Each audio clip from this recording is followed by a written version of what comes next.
Hey guys, what's up? My name is Lucas from Lucas and Steve, and welcome to our item tip of the week. Today will be all about creating melodies and chords, and we're going to link it to the remix that we did recently for Armin van Buuren featuring Matlock, Don't Let Me Go. I'm gonna show you how we got to it by playing the original melody first, which is something like...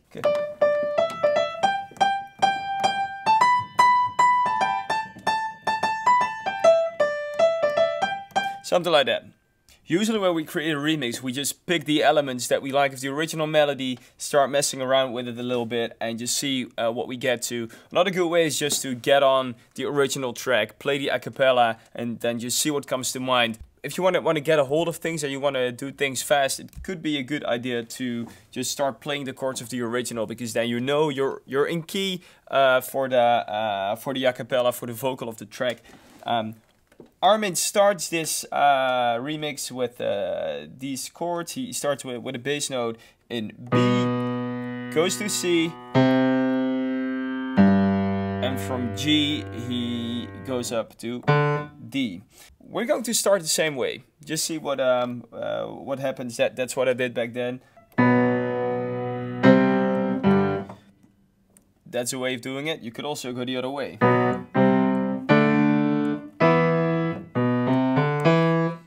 It's always important when creating melodies and chords that it sounds logical in a way, so just the right steps in key, obviously. The right steps up or down is usually a good way to go. So we kind of came up with this melody.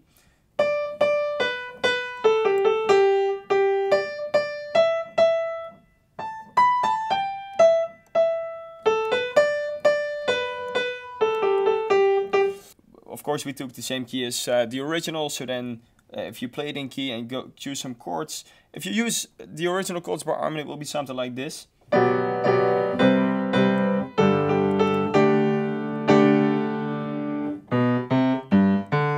That's the B, C, G, D progression that I talked about earlier, but it doesn't really fit this melody, so that's why we're going to try something else, and that's the earlier progression I talked about, just going up and up and up and up.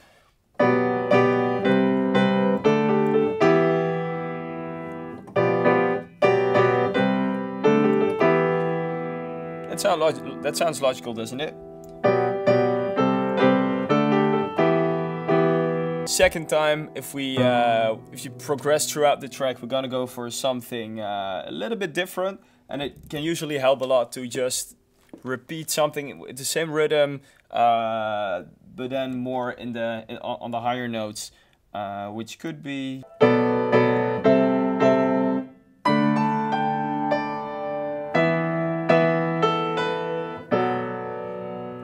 Could do that. We could also vary it a little bit so you get that real question and answer feeling.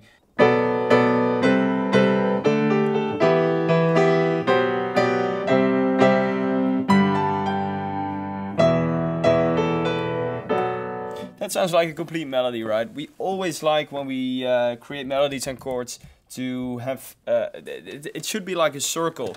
So you start at this point, here goes the melody, and at the end you logically get back to the beginning chord. So what happens is, I mean, just see what feels right. It's usually, if you create music, you can talk a lot about theory, but you know, you have to have the right feeling for a melody and chords in order to make other people really feeling the piece of music. So if I go, this is the beginning of our chord progression, then to me it feels really logical to just go B, C, G, A, and after that you can go up again, and the circle is complete. That's kind of how we did it, and for the rest it's just interesting to add some extra notes here and there. So from this chord, this is just actually a regular B minor chord. So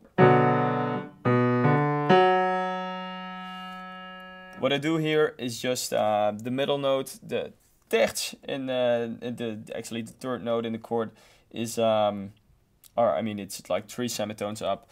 What happens is that I transpose it an octave, so you get this. It's actually the same. In pop music, this just happens a lot. to make things sound uplifting. So I take it up 2 octaves. So this is 1 octave. This is the second one. So we got 1, 2, 2 up. So that's actually what's happening all the time. I play the melody.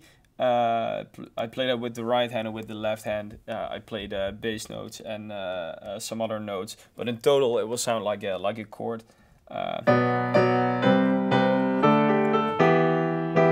Also here, same story.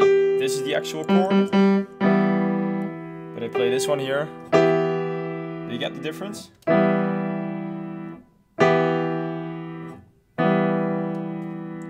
This is okay. This is uplifting.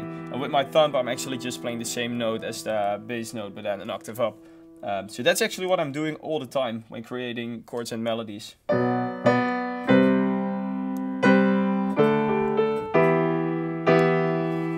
That's it. Hope you guys learned something, hope you liked it. Subscribe to the channel if you like it for more tips and tricks, and we will see you next week with another tutorial. Ciao.